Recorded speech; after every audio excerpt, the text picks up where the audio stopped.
6 wins out of 6 this calendar year, all 6 games against World Cup teams. They've outscored the opposition 16-1. So you look at that and you think, what's the problem? But it doesn't feel as dominant as it's been in the past. Now, maybe that's just my outdated view of women's soccer. I just assume that when they face anybody that's not one of the elite, that they're going to lay the hammer down, and maybe it's not like that anymore, and I need to adjust to that new world.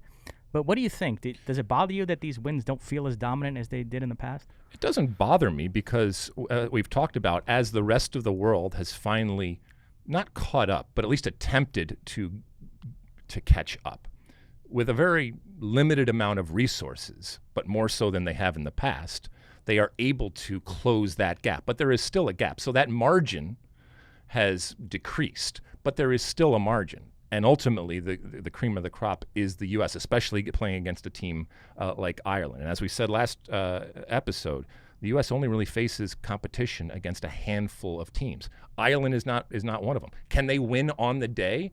Certainly. The U.S. can be beaten by teams that are of inferior quality.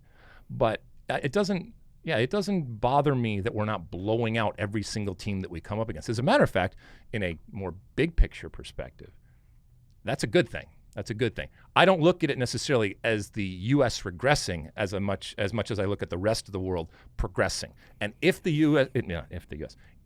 women's soccer, if the Women's World Cup, if soccer in general is ever to evolve and to progress, everybody else has to catch up, because that's where the competition is ultimately. And as I said before, you can gain incredible amounts of, make incredible strides in a short period of time with a limited amount of resources. And that was what we were seeing. There still will be blowouts this summer in the World Cup, and it's kind of the price you have to pay for this opportunity of bringing, as we know, more teams in, teams of lesser quality in, therefore. And so you're going to get some blowouts. But I think the days of the U.S. blowing out every single team that they come up against are gone, and that's a good thing.